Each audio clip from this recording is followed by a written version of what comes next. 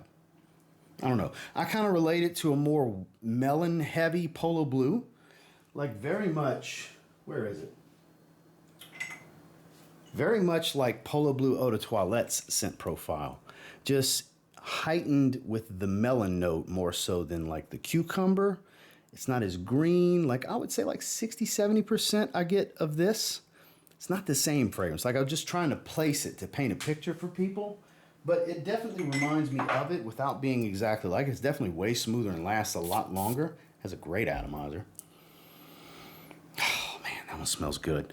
If you like fruity, fresh fragrances, you'll probably like this. This is a good one. Dumont has yet to disappoint me. I have to give it to him. I look forward to exploring more. I have another package coming from Perfume Box with more, a different line, the Bravanza line, I believe. So I get to explore more from them. But this brand, they're making an impact. I got to say, I do like what I'm seeing with Dumont. Full review coming. Above average performance. This one's not a beast. The first one I come across from the brand that's not a beast, but still above average performance and smells really good. During the day, Scapler from Dumont. Then when I got the shower, I just did an unboxing. I literally got $40 sent to me via PayPal from a subscriber who I'll leave anonymous and said, buy Perry Ellis America. That was him saying, here, I'm going to pay for the bottle. Buy it and review it. I want to hear your thoughts. So that's what I did. And did the video. The video's out. And it smells like a blue Aventus. Like if you mix generic blue shower gel with Aventus's DNA, you get Perry Ellis America, and it is my favorite version of Perry Ellis. I mean, of Aventus, as far as cheap twists, it's my favorite Perry Ellis fragrance immediately after one wearing. I do like it. It's good. It's not special, but it's good. It's fruity. It's fresh. It's got this aquatic nature to it. A little bit of shower gel. It's not exactly Aventus.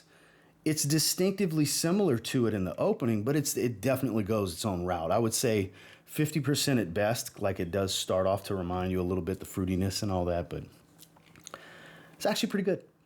Actually pretty good, I gotta say. I'm enjoying it. I'm quite enjoying it. Out the shower, Perry Ellis America. Finally, on Saturday, to put a button on this Blue Fragrance Week rotation was two really good picks. Two warmer, darker blue aquatics is the way I would describe this. The first one is a new release. This is one of my 10 favorite designers released this year. I call it an amber aquatic, the way I like to classify this one. This was Acqua di Gio Profondo Parfum. Very ambery, warm, smooth and rich.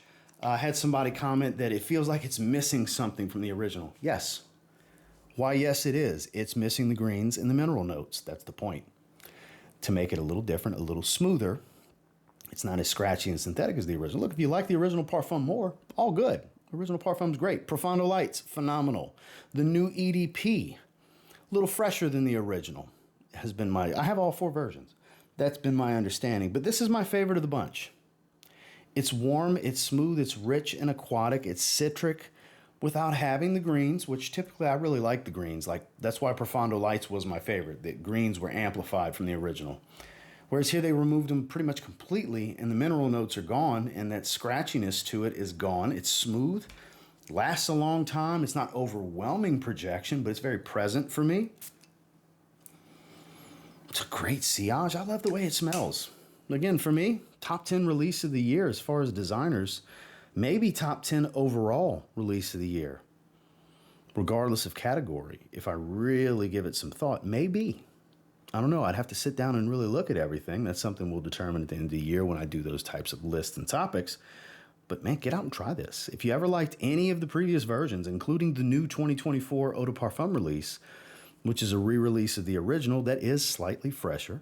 It's not exactly one-to-one the same, but it's the same fragrance, just maybe some maceration will change that slight freshness difference I get. I don't know, but this is, to me, the best of the bunch. And also to me, and this may surprise some that haven't heard me say this yet, my second favorite Acqua di Gio behind Acqua di Gio Profumo. I like this better than the EDP, than the Parfum, than Absolute Instinct, the original. Yeah. Not everybody's going to feel that way, I get it, but individualistically, that's how I feel. During the day, Profondo Parfum. When I got out the shower, I've been saying I was going to add this back to the rotation, and it finally happened. Michael Malul, Ocean Noir, dark blue aquatic right here. It's got this coconut feel that doesn't give it a sunscreen type of, tone. Dark oceanic, like dark woods. It's got this darker feel to it without being super smoky, super ambery.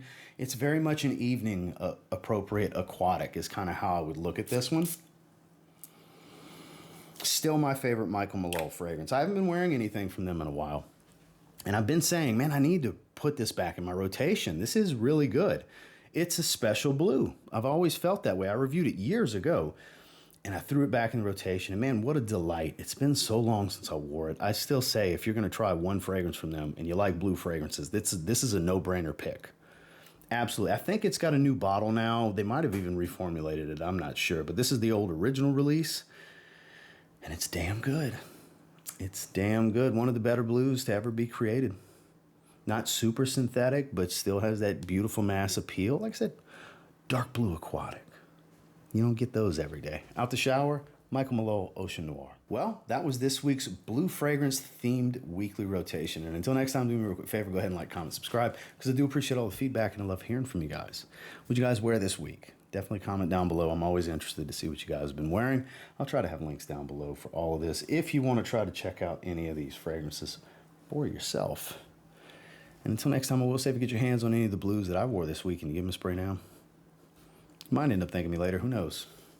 Have a good one, guys.